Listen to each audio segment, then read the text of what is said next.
तो शुरू करते हैं आज का पार्ट 2 चैप्टर 7 नियंत्रण एवं समन्वय। नियंत्रण एवं समन्वय के अंदर हम पढ़ेंगे कि पादपों में नियंत्रण कैसे होता है तथा वे समन्वय कैसे करते हैं। नियंत्रण और समन्वय का मतलब हम पहले समझते हैं कि नियंत्रण और समन्वय होता क्या है। नियंत्रण को बोलते हैं कंट्रोल और समन्वय को कहा जाता है कोऑर्डिनेशन। ठीक है, तो चैप्टर का नाम इंग्लिश में होगा कंट्रोल एंड कोऑर्डिनेशन।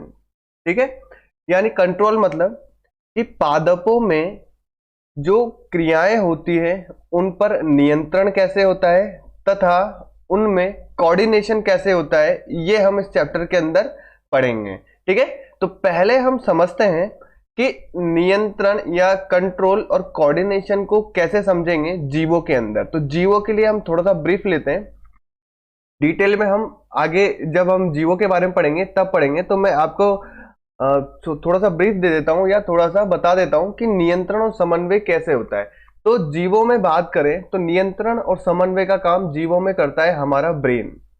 ठीक है, नियंत्रण और समन्वय का काम जो करेगा वो कौन करेगा, वो करेगा ब्रेन। ठीक है, यानी हमारे शरीर में जितने भी तरह की क्रियाएं हैं उनका नियंत्रण कौन कर रहा है, हमारा ब्रेन कर रहा है। ठीक है, कौन कर रहा है, ब्रेन कर रहा है या मस्तिष्क कर रहा है। और मस्तिष्क ही क्या करता है, हमारे हाथ तथा पैरों या किसी भी तरह की क्रियाओं में कोऑर्डिनेशन को क्या करता है, उनका कोऑर्डिनेशन एक दूसरे के साथ बैठाता है। ठीक है, कि कैसे कैसे उनको मूव करना है, कैसे कैसे किसी भी कार्य को करने के लिए कैसे कैसे कोऑर्डिनेट करना है हमारे बॉडी के अंगों को। तो उनका जो काम होता है, वो सब जो कार्य कोऑर्डिनेशन जो बिठाने का काम होता है वो कौन करता है, ब्रेन करता है। ब्रेन में तंत्रिका कोशिका पाई जाती है जिसके द्वारा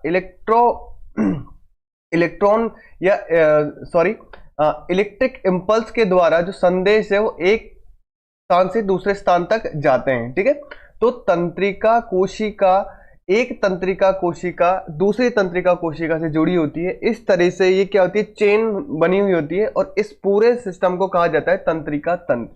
ठीक है, तो नियंत्रण और समन्वय के लिए ब्रेन क्या करता है, तंत्रिका तंत्र का प्रयोग करता है। हमारी बॉडी को कंट्रोल तथा कोऑर्डिनेशन बैठाने के लिए हमारा तंत्रिका तंत्र काम करता है। अब आते हैं हम पादपों के ऊपर।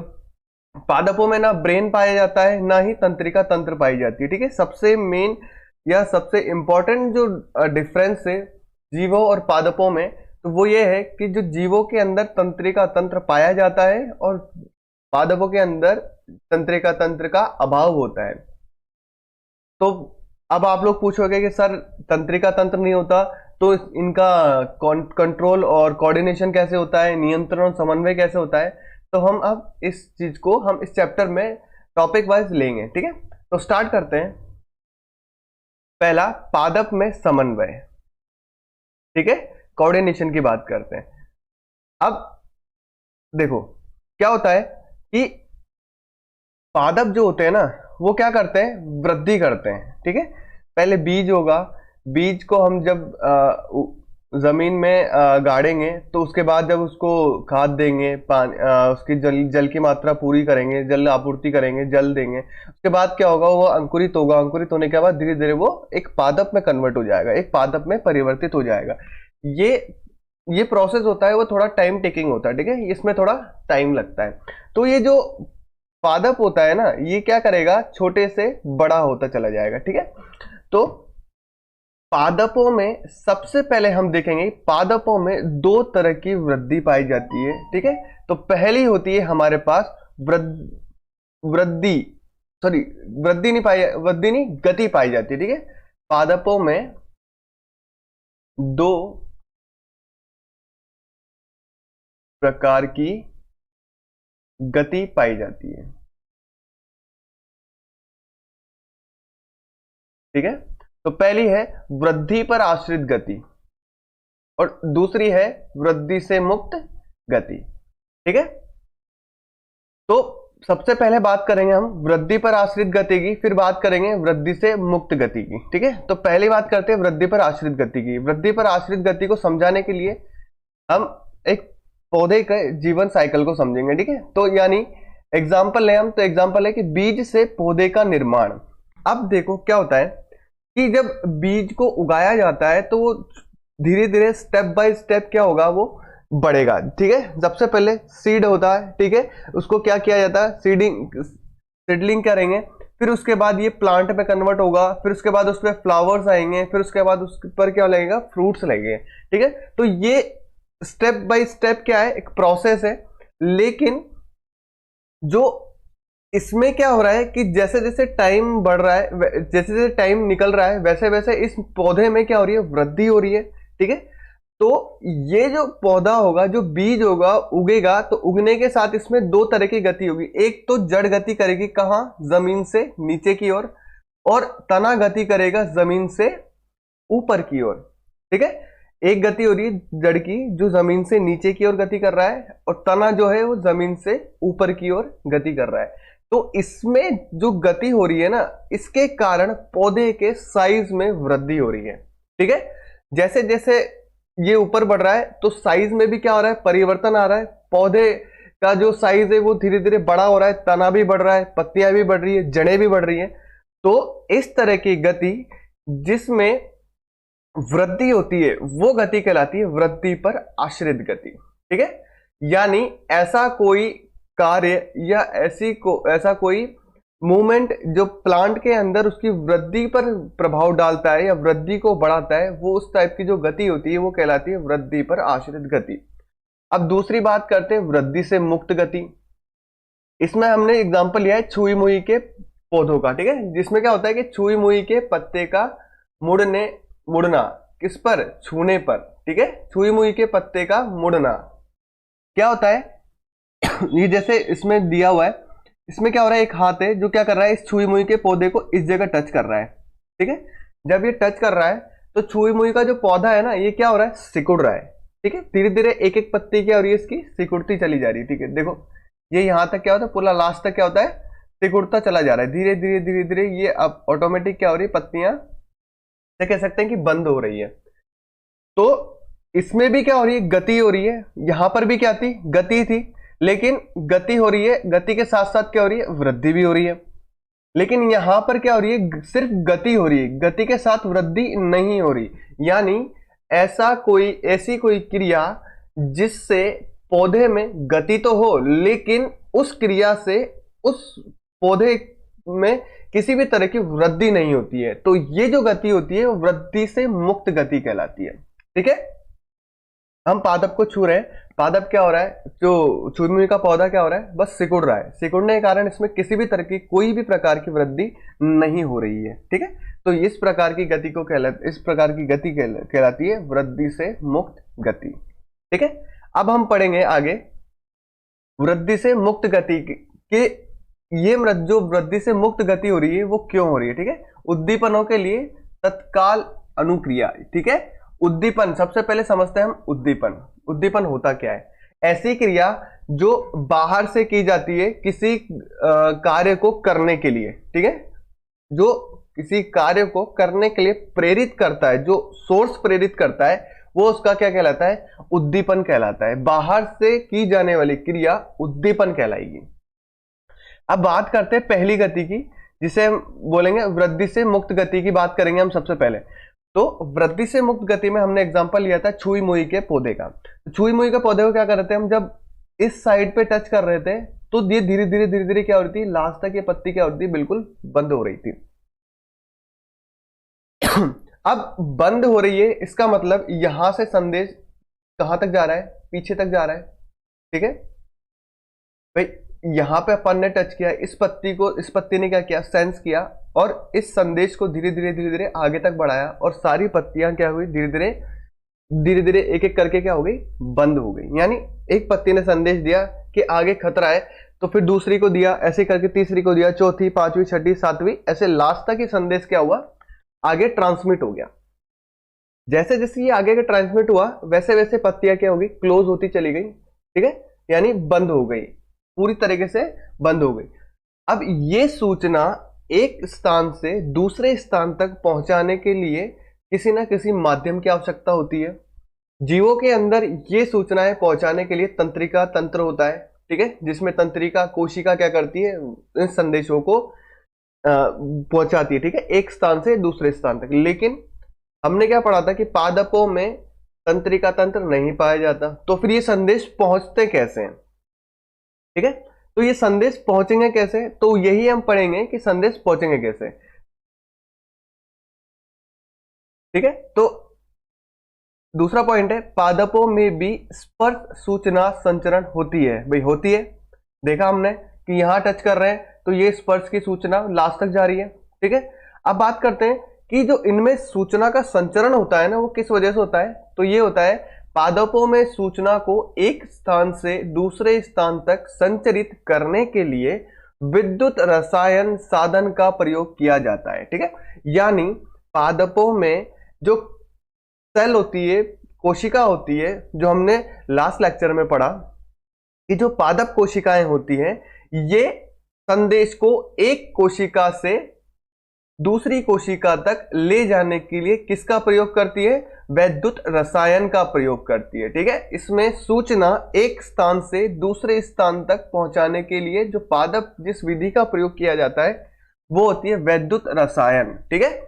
यानी यहां से विद्युत रसायन के द्वारा वो सूचना को इस कोशिका में पहुंचाया जाएगा, फिर ये कोशिका अगली वाली कोशिका को वो संदेश पहुंचाएगी, फिर ये कोशिका अगली वाली कोशिका को संदेश पहुंचाएगी। ऐसे करते करते ये संदेश एक कोशिका से दूसरी कोशिका तक क्या होता है, संचरित होता है। किसके द्वारा, विद्युत रसायन के द्वारा। यानी तंत्रिका तंत्र में तंत्रिका कोशिका को रिप्लेस कर दिया किसने, विद्युत रसायन ने। वहां पर क्या हो रहा था कि विद्युत आवेग से क्या हो रहा था, वैद्युत इलेक्ट्रिक इंपल्स से क्या हो रहा था, संदेश जा रहा था, यानी किसमें, जीवों के अंदर, लेकिन पादपों के अंदर जाता है विद्युत रसायन के द्वारा, ठीक है। अब ये तो बात हो गई कि संदेश एक स्थान से दूसरे स्थान तक जाता है। अब बात करते हैं कि जो ये पत्तियां सिकुड़ रही है, ठीक है, ये सिकुड़ने का भी तो कोई कारण होता है, ठीक है। इस सिकुड़ने का भी तो कोई कारण है। भाई पत्तियां क्या हो रही है, यहां से इस तरीके से फोल्ड हो रही है, संदेश तो पहुंचा दिया। अब संदेश पहुंचाने के बाद इस कार्य का अनुपालन करने के लिए भी तो कुछ होना चाहिए ना। तो जैसे ही संदेश पहुंचा, पत्तियां ने अपना साइज बदला और ये क्या कोई सिकुड़ गई, ठीक है। अब क्या होता है कि किसी भी वस्तु को, सॉरी, जीवों में या पादपों में किसी भी अंग को सिकुड़ने के लिए किसी न किसी फोर्स की आवश्यकता होती है। तो पहले हम जीवों की बात करते हैं। जीवों में जो अंगों का मूवमेंट होता है, ठीक है, अंग हमारे जैसे हाथ हो गए, हाथ को खोलना तथा बंद करने का काम होता है, वो करती है मांसपेशियां, ठीक है। जिस साइड की मांसपेशी स्ट्रेच होगी या खींचेगी, वो साइड, उस साइड में क्या होगा, वो जो अंग होगा वो फोल्ड होगा, और जिस साइड की मांसपेशियां सिकुड़ेगी उसी तरफ वो मांसपेशी का वो जो हैंड होगा, जो भी अंग है, वो क्या करेगा, मूव करेगा, ठीक है। यानी मूवमेंट के लिए एक साइड की मांसपेशी को फैलना पड़ेगा और एक साइड की मांसपेशी को सिकुड़ना पड़ेगा। तो जंतुओं में जो मूवमेंट होता है वो पेशी ऊतक सिकुड़ने तथा फैलने की वजह से होता है, लेकिन पादपों में पेशी ऊतक नहीं होता है, ठीक है। तो ये फैलती और सिकुड़ती कैसी है, तो ये फैलती और सिकुड़ने का कारण होता है कि इनमें जो जल की मात्रा होती है ना, इनको क्या किया जाता है, पादपों द्वारा कंट्रोल किया जाता है। जहां जैसे सुई मुई का पौधा सिकुड़ा तो यहां से जल को क्या करा उसने, पादप ने सोख लिया, सोखने के कारण वहां का स्पेस खाली हुआ और पत्तियां क्या हो गई, सिकुड़ गई।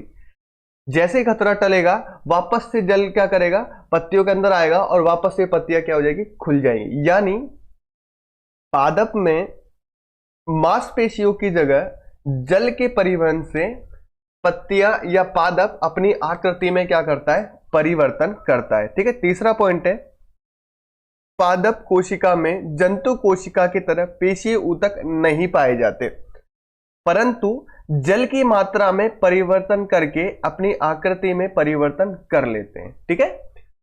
पौधे में जल की मात्रा में ऊपर या नीचे करेंगे या परिवर्तन करेंगे, बढ़ाएंगे या घटाएंगे, उसके कारण जो पौधे में की जो आकृति होगी या पत्ती की जो आकृति होगी उसमें क्या होगा, परिवर्तन होगा, ठीक है। तो ये बात हो गई हमारी वृद्धि से मुक्त गति की। इस गति के, इस क्रियाकलाप या इस तरह की जो गति होती है ना, इससे पादप के साइज में किसी भी तरह का कोई परिवर्तन नहीं आता है, ठीक है। इसमें किसी भी तरह की वृद्धि नहीं होती है। ये सिर्फ क्या करेगा, पौधा अपने लिए अपने आप को प्रोटेक्ट करने के लिए क्या करेगा, मूवमेंट करेगा या अपनी आकृति में परिवर्तन करेगा। उसके साइज में कभी भी परिवर्तन नहीं होगा, वो वृद्धि कभी भी नहीं करेगा। इसीलिए इसे कहा जाता है वृद्धि से मुक्त गति कहा जाता है। ठीक है, तो दो चीजें होगी हमारे पास इंपॉर्टेंट। पहली चीज कि पादपों में संदेश को एक स्थान से या एक कोशिका से दूसरी कोशिका तक ले जाने के लिए विद्युत रसायन क्या है, उत्तरदायी होता है, या विद्युत रसायन एक संदेश को एक कोशिका से दूसरी कोशिका तक लेके जाते हैं। और दूसरी बात होगी हमारे पास कि पादपों के अंदर जो अंग होते हैं उनकी आकृति में परिवर्तन जल की मात्रा में परिवर्तन के कारण होता है। ठीक है, जैसे जैसे जल की मात्रा में परिवर्तन करेंगे वैसे वैसे पादप या पत्तियों की आकृति में क्या होगा, परिवर्तन आएगा। अगली बात करते हैं हम वृद्धि के कारण गति या वृद्धि पर आश्रित गति। ठीक है, इस पे बात करेंगे हम, वृद्धि के कारण गति या वृद्धि पर आश्रित गति।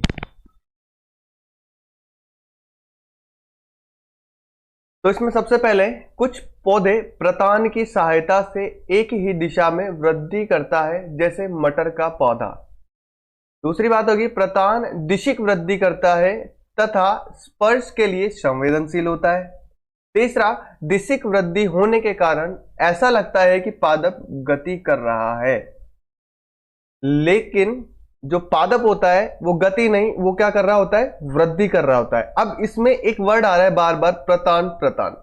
ठीक है, प्रतान, यहां प्रतान। अब ये प्रतान होता क्या है, तो प्रतान के बारे में पहले समझते हैं कि प्रतान होता क्या है।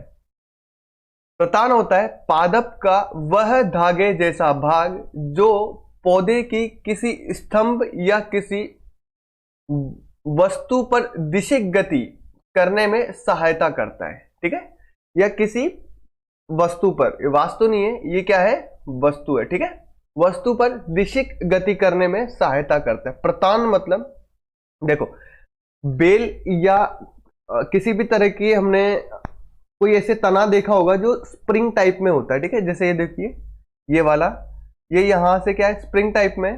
ठीक है, इस टाइप का होता है। ये देखो, ये मूवमेंट कर रहा है, ये क्या है, ये स्प्रिंग टाइप पे धागे नुमा संरचना है। ये क्या करती है, ये किसी भी तने को या किसी भी कोई भी ऐसी वस्तु होगी जो सहारा प्रदान करेगी, उसके आसपास क्या होती है, लिपट जाती है, और लिपट के क्या करेगी, ये ऊपर की ओर गति करती है। ठीक है, ये अपने साइज में परिवर्तन करती है और ये ऊपर की ओर चढ़ती चली जाती है। ठीक है, इस तरीके से ऊपर चढ़ती चली जाएगी।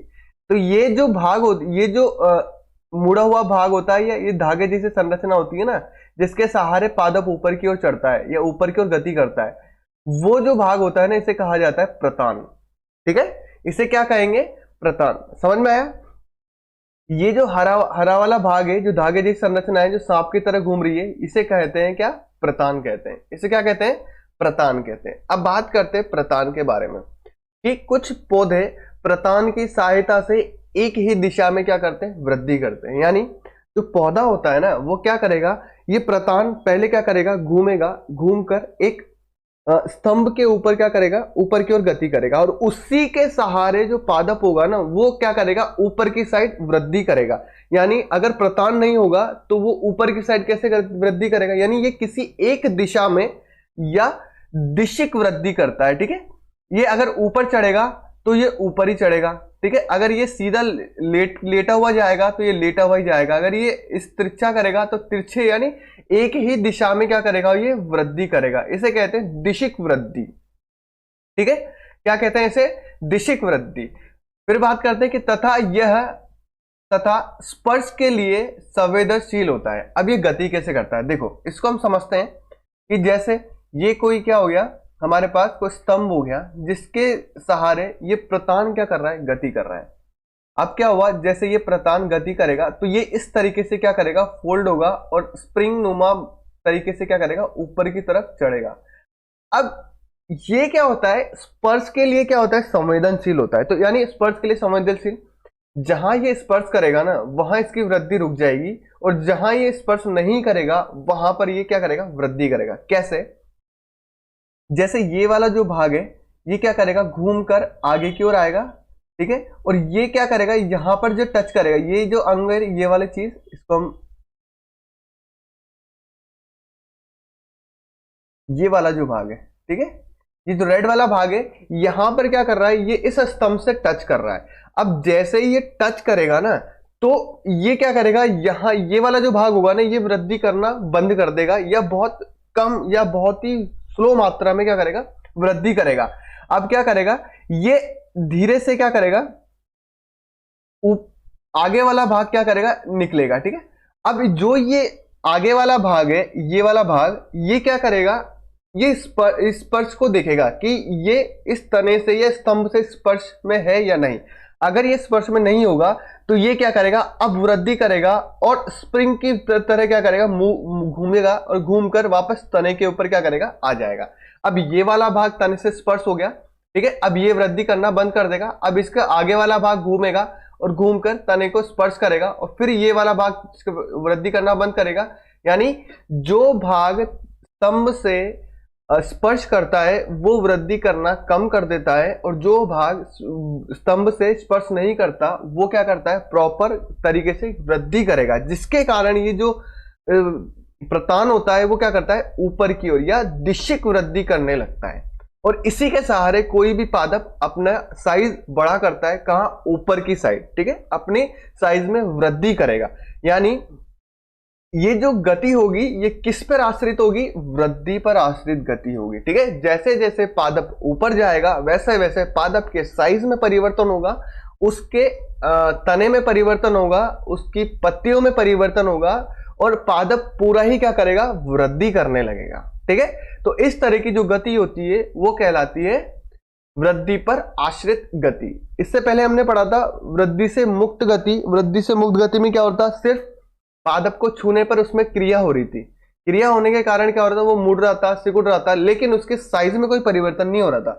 लेकिन वृद्धि पर आश्रित गति में क्या हो रहा है कि जो प्रतान है वो दिशिक वृद्धि कर रहा है पहले तो, और फिर उसके सहारे कोई भी पादप अपने साइज में परिवर्तन कर रहा है, उसके सहारे ऊपर चढ़ रहा है, यानी उसके साइज में क्या हो रही है, परिवर्तन हो रहा है। यानी गति के साथ साथ उसमें क्या हो रहा है, उसमें पादप की जो साइज है उसमें क्या हो रही है, वृद्धि हो रही है, ठीक है। तो यह है वृद्धि पर आश्रित गति, ये हो गया हमारे पास प्रतान। अब बात करते हैं कि जो वृद्धि पर आश्रित गति होती है ना, इसे भी अलग अलग भागों में बांटा गया है, ठीक है। इसे भी कितने भागों में बांटा गया है, अलग अलग भागों में बांटा गया है। अब हम इन भागों के बारे में बात करेंगे। तो इसके पहले हम एक प्रयोग देखते हैं, ठीक है। एक क्रियाकलाप दिया गया है हमारी बुक के अंदर, एनसीईआरटी की बुक में ये क्रियाकलाप है। इससे हम समझेंगे कि आगे की जो क्रियाएं होती हैं वो कैसे संपन्न होती है, या जो भाग है इसके वृद्धि पर आश्रित गति के, वो कैसे इसको जस्टिफाई करेगा या कैसे हम इसके थ्रू देखेंगे। तो पहले क्रियाकलाप देखते हैं। क्रियाकलाप में क्या है, एक फ्लास्क लिया हुआ है, क्या लिया हुआ है, एक फ्लास्क लिया हुआ है, ठीक है। ये क्या है, एक फ्लास्क है। फ्लास्क के ऊपर एक छलनी नुमा छलनी क्या लगा रखी है, इन्होंने लगा रखी है। अब इसमें क्या करा, इन्होंने पौधा लगा दिया, जिसमें छलनी के ऊपर वाला भाग क्या है, तना, और छलनी के नीचे क्या लगा दिया, जड़ लगा दी, हमें क्लियरली विजिबल है, ठीक है। अब इसे ऐसे बॉक्स में रखा गया जो चारों तरफ से या पांचों तरफ से क्या है, ब्लॉक है, ठीक है। देखो तीनों तरफ से क्या है, ब्लॉक है, और एक साइड से क्या हुआ है, खुला हुआ है, जहां से ये रोशनी आएगी, ठीक है, क्या आएगी, रोशनी आएगी। अब क्या होता है कि जैसे जैसे पौधा वृद्धि करेगा ना, तो इसकी दिशा किसकी साइड होने लगेगी, जिधर से प्रकाश आ रहा है, ठीक है। पौधे क्या कैसे भोजन बनाते हैं, पौधे अपना भोजन प्रकाश संश्लेषण के थ्रू बनाते हैं। तो जहां से पौधे को ज्यादा प्रकाश मिलेगा वो उधर ही साइड क्या होने लगेगा, मुड़ने लगेगा, ठीक है। तो जो जाली के ऊपर यानी तने वाला जो भाग है वो प्रकाश की तरफ मुड़ने लगता है, और जो फ्लास्क के अंदर जो जड़ें हैं वो प्रकाश के विरुद्ध यानी उल्टी दिशा में क्या करने लगती है, मुड़ने लगती है या गति करने लगती है, ठीक है। और जो ये ऊपर वाला भाग होता है जो ऊपर की साइड या प्रकाश की साइड गति कर रहा है, इसे कहा जाता है प्ररोह वाला भाग, ठीक है, इसे कहते हैं प्ररोह, ठीक है। जो ऊपर वाला भाग होता है इसे कहा जाता है प्ररोह कहा जाता है। तो क्रियाकलाप में एक शंकु फ्लास्क को जल से भर लीजिए। ठीक है, इसमें क्या किया उसने, जल भरा, यानी हमें क्लियरली दिखना चाहिए कि जड़ें किधर की साइड गति कर रही है और पादप किस साइड गति कर रहा है। ठीक है, ये वही सब है जो मैंने अभी समझाया। तो इसमें क्या होगा कि जो ये ऊपर वाला भाग है ये प्रकाश की तरफ गति करेगा और ये वाला भाग है जो प्रकाश के विरुद्ध गति करेगा। ठीक है, अब इस प्रयोग में हम क्या समझ रहे हैं या ये प्रयोग हमें क्या समझा रहा है, ये हम आगे की स्लाइड्स में समझेंगे। अभी के लिए हम इतना समझते हैं कि जो जमीन से ऊपर यानी तना और पत्ती वाला जो भाग होता है वो कहलाता है प्ररोह भाग और ये कहलाता है जड़ वाला। ठीक है, तो अनुवर्तन यानी ट्रॉपिज्म। अब अनुवर्तन होता क्या है, तो किसी भी पादप की बाहरी उद्दीपन के कारण होने वाली गति अनुवर्तन कहलाती है। ठीक है, बाहरी उद्दीपन जैसे प्रकाश, गुरुत्वाकर्षण, ये आदि। तो उद्दीपन होता क्या है, उद्दीपन वह होता है जो बाहर से किसी भी पादप को अपने तरफ गति करने के लिए क्या करता है, मजबूर करता है या गति करने के लिए प्रेरित करता है। वो क्या कहलाता है, उद्दीपन कहलाता है। जैसे हमने क्रियाकलाप में देखा था कि ये एक पादप था, पादप कहां किसकी तरफ गति कर रहा है, प्रकाश की तरफ गति कर रहा है। यानी इस क्रियाकलाप में जो प्रकाश होगा वो किसका कार्य करेगा, उद्दीपन का काम करेगा, और जो पादप का प्ररोह वाला भाग है वो किसकी तरफ मूव करेगा, प्रकाश की तरफ मूव करेगा। ठीक है, तो ये जो प्ररोह वाला भाग मतलब जो जमीन से ऊपर या तने और पत्ती वाला जो भाग होता है ना, ये जो भाग होता है वो कहलाता है प्ररोह वाला भाग। ठीक है, इसे क्या बोलते हैं, प्ररोह कहते हैं। तो जो प्ररोह होता है वो प्रकाश की तरफ गति कर रहा है। ठीक है, यानी प्रकाश क्या कर रहा है, इस क्रियाकलाप में उद्दीपन का काम कर रहा है, यानी वो उसे प्रेरित कर रहा है अपनी ओर गति करने के लिए। ठीक है, तो अब ये उद्दीपन किसी भी तरह का हो सकता है, ये प्रकाश हो सकता है, ठीक है, ये गुरुत्वाकर्षण हो सकता है, गुरुत्वाकर्षण हो सकता है, ठीक है, ये जल हो सकता है, ये रसायन हो सकते हैं। ठीक है, ये किसी भी तरह का कोई भी साधन हो सकता है जो उद्दीपन का काम करेगा पौधे को अपनी ओर गति करने के लिए। ठीक है, तो अनुवर्तन क्या कहलाता है कि वह जो पादप को बाहरी उद्दीपन के कारण होने वाली गति को प्रेरित करता है, यानी किसी पादप की बाहरी उद्दीपन के कारण होने वाली उसमें या पादप में होने वाली गति अनुवर्तन कहलाती है। ठीक है, अब बात करते हैं, यदि पादप में अनुवर्तन उद्दीपन की दिशा में हो तो उसे धनात्मक अनुवर्तन कहते हैं, और यदि उद्दीपन की दिशा में परिवर्तन हो रहा है तो उसे ऋणात्मक अनुवर्तन कहते हैं। ठीक है, जैसे धनात्मक ऋणात्मक कैसे, कि जो ऊपर जो प्ररोह वाला भाग है वो किसकी तरफ मूव कर रहा है, वो प्रकाश की तरफ क्या कर रहा है, मूव कर रहा है, या प्रकाश की तरफ उद्दीपन की तरफ जा रहा है, तो ये कौन सा हो जाएगा, ये धनात्मक हो जाएगा। और जो जड़ वाला भाग है, जो जड़ वाला भाग है वो प्रकाश के विपरीत दिशा में क्या कर रहा है, जा रहा है, विपरीत दिशा में गति कर रहा है, तो ये वाला जो अनुवर्तन हो जाएगा, ये कौन सा अनुवर्तन हो जाएगा, ये ऋणात्मक अनुवर्तन हो जाएगा। ठीक है, प्ररोह वाला अनुवर्तन होगा धनात्मक और जड़ों वाला अनुवर्तन होगा ऋणात्मक। ठीक है, जो उद्दीपन की तरफ जाएगा, उद्दीपन की तरफ गति करेगा वो धनात्मक अनुवर्तन कहलाता है, और जो उद्दीपन की विरुद्ध गति करेगा वो ऋणात्मक अनुवर्तन कहलाता है। अब अनुवर्तन भी अलग अलग प्रकार के होते हैं। जो पहला होता है प्रकाशानुवर्तन, दूसरा गुरुत्वानुवर्तन, तीसरा जलानुवर्तन और चौथा रसायनुवर्तन। अब अनुवर्तन के प्रकार के बारे में पढ़ेंगे। तो पहला अनुवर्तन पढ़ेंगे हम प्रकाशानुवर्तन। ठीक है, ये वही है जो हमने क्रियाकलाप में पढ़ा। प्रकाशानुवर्तन क्या होता है कि कोई भी पादप प्रकाश की तरफ गति करेगा वो कहलाएगा प्रकाशानुवर्तन। ठीक है, पादप का प्ररोह वाला भाग प्रकाश की दिशा में गति करता है तथा जड़ वाला भाग प्रकाश से दूर गति करता है या प्रकाश के विपरीत दिशा में गति करता है। तो ये जो अनुवर्तन कहलाता है ये प्रकाशानुवर्तन कहलाता है, जिसमें जो प्रकाश होगा ये किसका काम करेगा, ये उद्दीपन का काम करेगा। किसका काम करेगा, ये उद्दीपन का काम करेगा। किसके लिए, पादप के लिए।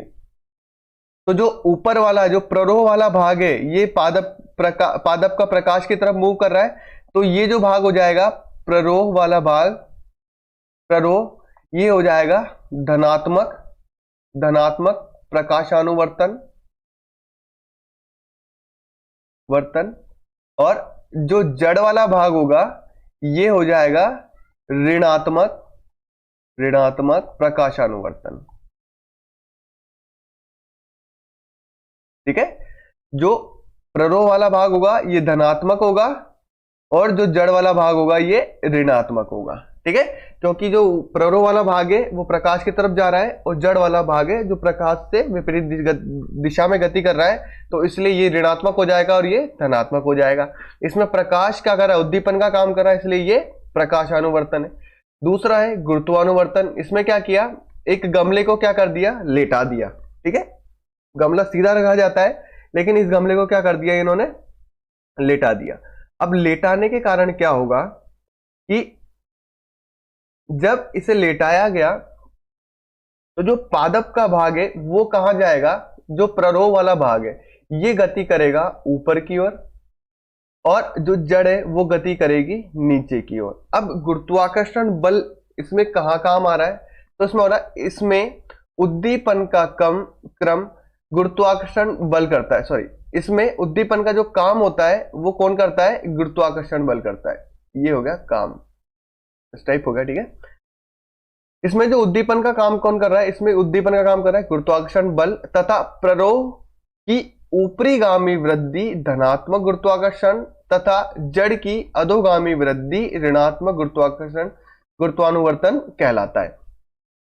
तो जो पादप, जो हमने क्या करा, गमले को उल्टा लेटाया, तो जो प्ररोह वाला भाग है वो गुरुत्वाकर्षण बल के विपरीत जा रहा है। ठीक है, गुरुत्वाकर्षण बल पादप को कहां खींच रहा है, नीचे की ओर, लेकिन जो प्ररोह वाला भाग है वो गुरुत्वाकर्षण बल के विपरीत गति कर रहा है। लेकिन जो जड़ वाला भाग है वो गुरुत्वाकर्षण बल की दिशा में गति कर रहा है, यानी वो गुरुत्वाकर्षण बल लग रहा है नीचे की ओर, तो जड़ भी कहां जा रही है, नीचे की ओर, लेकिन प्ररोह वाला भाग कहां जा रहा है, ऊपर की ओर। तो जो ऊपर वाला भाग होता है इसे बोलते हैं ऊपरीगामी। ठीक है, क्या बोलते हैं इसको, ऊपरीगामी, यानी पादप का ऊपरीगामी भाग जो वृद्धि कर रहा है वो कर रहा है ऋणात्मक वृद्धि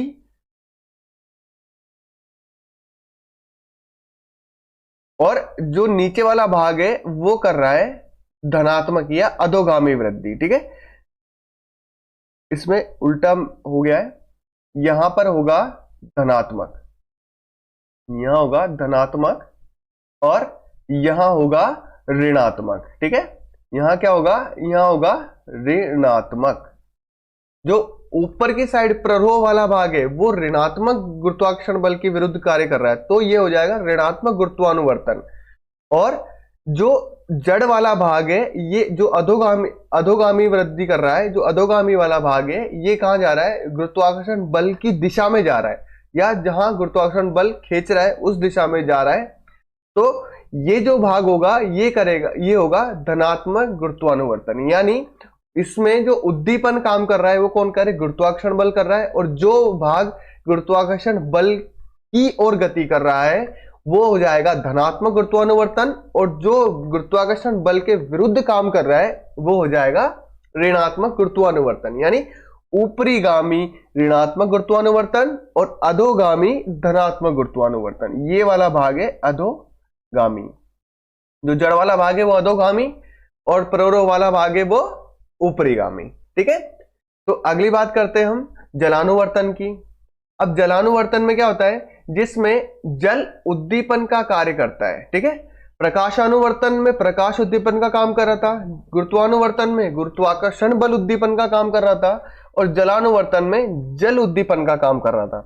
तथा पादप की जड़ जल की ओर गति करती है तो धनात्मक जलानुवर्तन, तथा तना जल की ऊपर की ओर गति करता है तो ऋणात्मक जलानुवर्तन कहलाता है। ठीक है, कोई भी पादप होगा तो पादप की जड़ें क्या करेगी, जमीन के नीचे होगी। ठीक है, और पादप का तना कहां होगा, ऊपर की ओर होगा। ठीक है, तना कहां पर होगा, ऊपर की ओर होगा। ठीक है, तो जमीन के नीचे क्या होगा, जल उपस्थित होगा, तो जल की तरफ जो गति कर रहा है वो है जड़, और जल के विरुद्ध जो गति कर रहा है वो है तना। तो जो जड़ वाला भाग हो जाएगा वो धनात्मक जलानुवर्तन शो करेगा, ठीक है।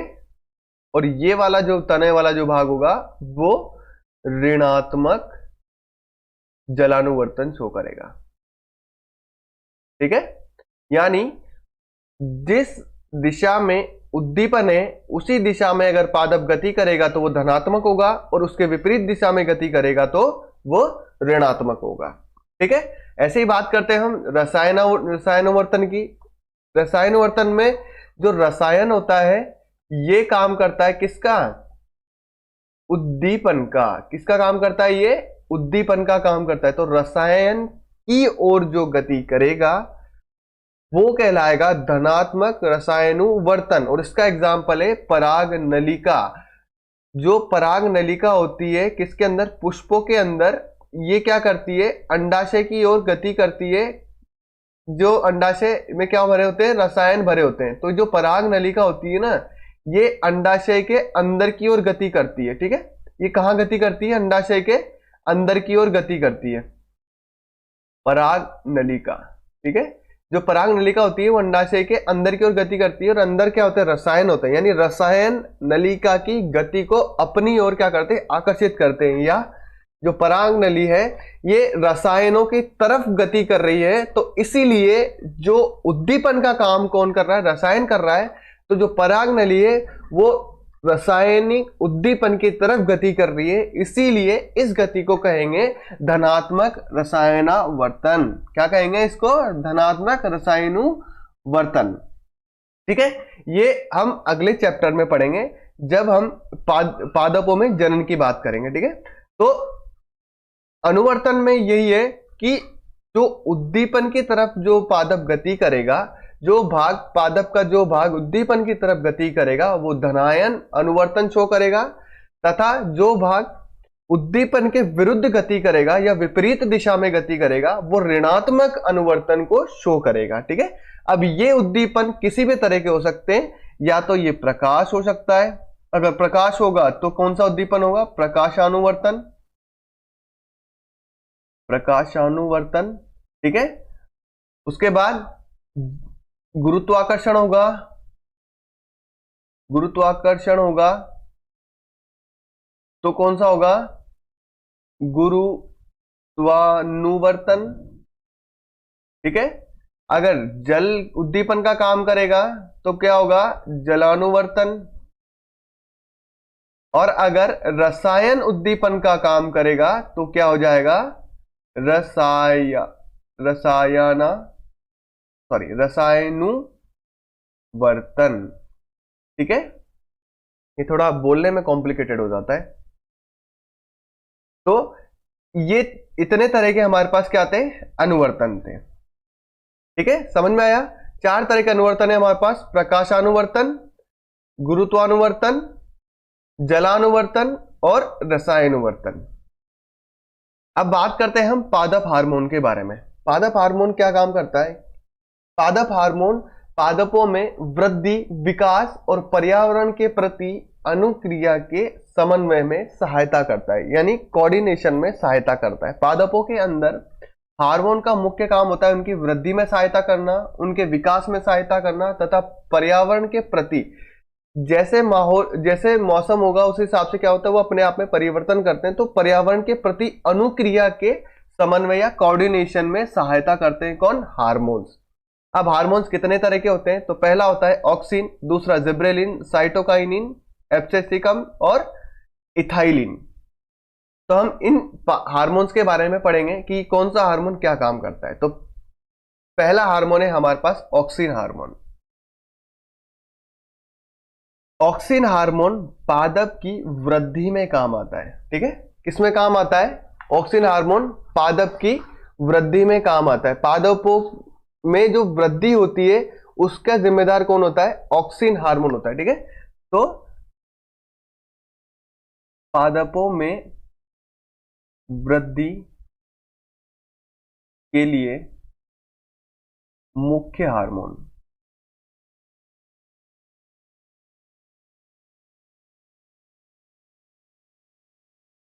ऑक्सिन हार्मोन होता है। होता है। ठीक है, ये क्या करेगा, जड़, तना, पत्ती तथा पौधे के विभिन्न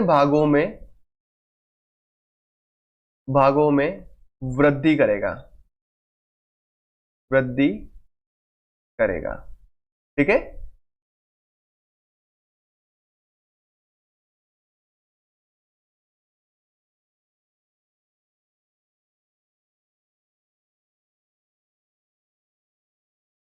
वृद्धि करेगा। इसे कौन सा हार्मोन कहते हैं, इसे वृद्धि हार्मोन भी कहा जाता है, वृद्धि हार्मोन भी कहा जाता है। ठीक है, यानी पादपों में किसी भी तरह की वृद्धि होगी तो उस वृद्धि में कौन काम करेगा की बात करते हैं। अगला हार्मोन है हमारे पास साइटोकाइनिन हार्मोन। ठीक है, अभी हमने पढ़ा ऑक्सिन और दूसरा जिब्रेलिन। अब बात करते हैं साइटोकाइनिन हार्मोन की। साइटोकाइनिन हार्मोन पादपों में कोशिका विभाजन करता है। क्या करता है ये, पादपों में कोशिका विभाजन का काम करता है। कोशिका विभाजन का क्या करता है, काम करता है, किन में, पादपों में। इसमें करेगा ये, पादपों में कोशिका विभाजन का काम करेगा। ठीक है, कोशिका विभाजन मेन कहां पे होती है, ये होती है बीजों के अंदर तथा फलों के अंदर। ठीक है, किसके अंदर होगी ये, बीजों के अंदर तथा फलों के अंदर होती है, यानी बीज तथा फलों में कोशिका विभाजन करता है तथा इन्हीं में सबसे अधिक मात्रा में पाया जाता है। ठीक है, तो जो साइटोकाइनिन होगा वो पादप में क्या करेगा, कोशिका विभाजन का काम करेगा।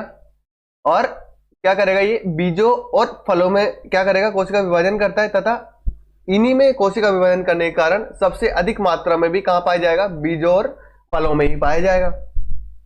फिर अगला बात करते हैं हम चौथा एब्सिसिक अम्ल की।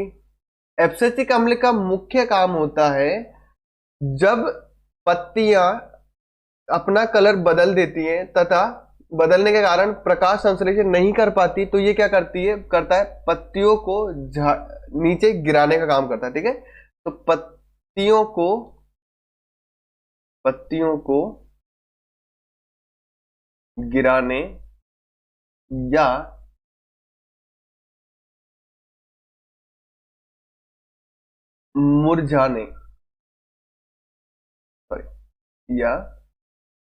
मुरझाने में सहायता करता है। ठीक है, यानी जो एब्सिसिक अम्ल होगा ये क्या करेगा, जब पत्तियों का कलर यानी उसमें से क्लोरोफिल की मात्रा खत्म होने लगेगी या वो पीले पड़ने लगते हैं, तो उसके कारण क्या होता है कि पत्तियां प्रकाश संश्लेषण नहीं कर पाती, और प्रकाश संश्लेषण नहीं करेगी तो भोजन नहीं बना पाएगी, तो भोजन नहीं बनाएगी तो फिर ये जो एब्सिसिक अम्ल होता है ये एक्टिव हो जाता है और इन पत्तियों को क्या करता है, गिरा देता है, या इन पत्तियों को मुरझाने में क्या करता है, ये सहायता करता है। गिराने में या मुरझाने में क्या करता है, ये सहायता करेगा। ठीक है, यानी पादप की वृद्धि के संदमन के लिए, क्या कौन सा हार्मोन काम आता है, एब्सिसिक हार्मोन एब्सिसिक अम्ल काम आता है। ठीक है, एब्सिसिक अम्ल काम आता है किसके लिए, पादपों के वृद्धि के संदमन के लिए। ठीक है, तो हमारे पास 4 तरह के हार्मोन हो गए। पहला हो गया हमारे पास ऑक्सिन, दूसरा हो गया जिब्रेलिन, तीसरा हो गया साइटोकाइनिन और चौथा हो गया एब्सिसिक।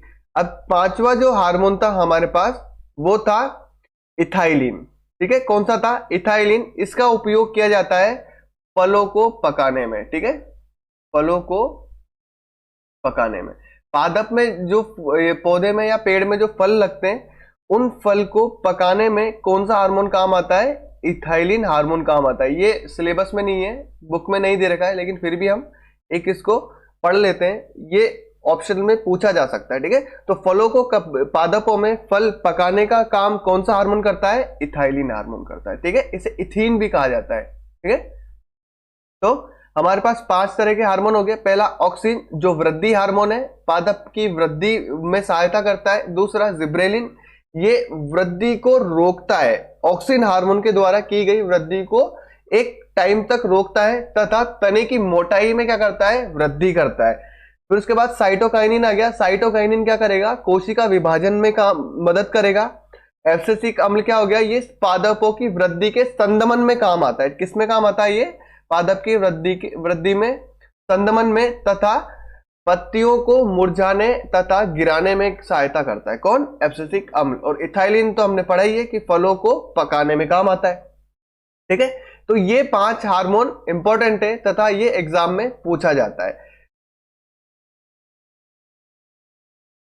तो ये चैप्टर हमारा हुआ समाप्त, ये पार्ट हुआ खत्म।